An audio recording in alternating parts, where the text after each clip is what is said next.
All right, so we took Molly out this morning to Lowe's, and I wanted to give you guys a little audio of kind of the stuff that we did. The girl that works for me, Alexis, she brought her dog, and we brought Molly, and so this was really good. She did great in the car. I crated her. She probably would do good not crated. She did awesome. So right off the bat, we get out of the car. We're in the parking lot. She's really excited, and she's all over the place, and that's fairly normal for any dog going to a new environment for the first time. So right here, I'm just getting her to pay attention to me. I want you to follow me. I want you to look at me. I have my food ready. I've got my e-collar. If she's pulling me everywhere, I've got the leash to give her some information of where she needs to go. And I just take some time, like 10 minutes or so, kind of tax her brain a little bit and purge some of this energy out before we proceed forward, because I feel like it's just setting the dog up for success and getting them tuned in to what I need them to be doing once we're in the store. I don't want you pulling all over the place. I want you to pay attention to me. And so she got distracted there, just redirecting her. We had another dog out with us. And so, just working on some general things.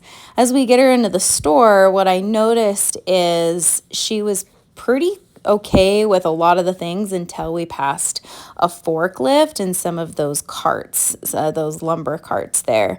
So I don't know if it was the wheels, the forklift was beeping, and you know how they kind of wave the flag to close off the aisle.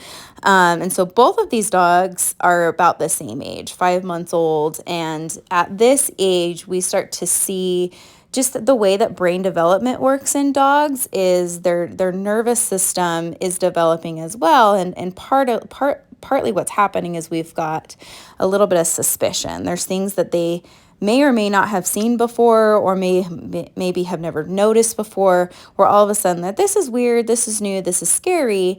And so just getting her comfortable as she kind of face plants here, getting her comfortable in new situations is huge. So I don't see any kind of nerves here at the house or with my kids or even new people coming in and out of the door. She's pretty social. But with the forklift and the guys like waving the flags and stuff around, that set her off a little, and she went into flight mode. So what I mean by that is she was like, I'm out, I'm going to run away. She kind of retreated. And so how I treat this is very similarly to how I treat excitement in general, even though this isn't an excited state of mind, it's an adrenalized, nervous state of mind. And what I want to do is I want to give the dog lots of information, almost overboard, where I'm like, we're not stationary, we're moving, you're following me, you're getting up on place, you're sitting, you're downing. And I'm just like, bam, bam, bam, bam, bam, back to back to back with information and direction. What a lot of people try to do is they try to get the dog to investigate the thing that's making them nervous. But what can happen is it can increase fear and make the dog worse. And so this is what creates confidence in them, is despite the thing that's spooky, despite, how you're feeling about the thing, pay attention to me and I will keep you safe. When a dog goes into self-preservation mode, they choose pretty much three options. It's the same as us. It's fight, flight, freeze. And that's what happened. She's like, I see this scary thing. This is it. This is the end. Death by forklift. I'm out. And she went into flight.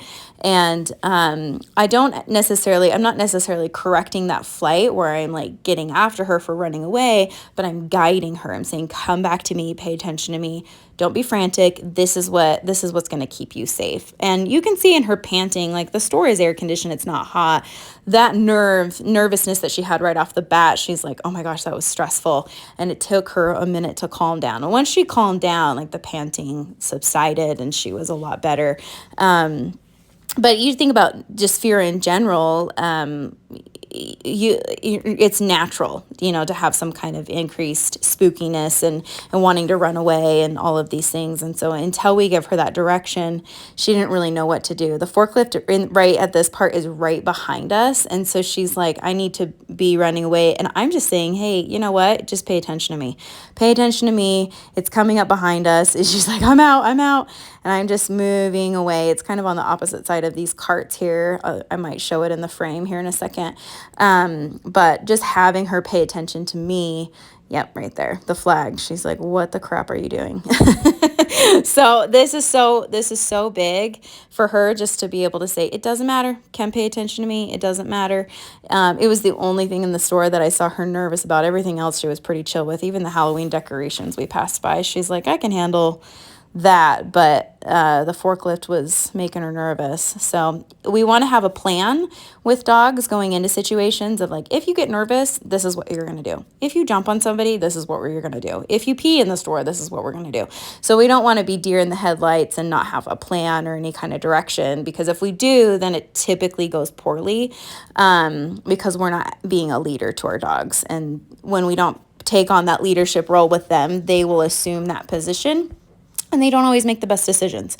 So this is really, really good for her. As I'm kind of moving away, I'm probably making you dizzy in this camera work. I'm really just trying to get her to focus, calm down, and she starts to calm down, even though the forklift wasn't too terribly far away from us.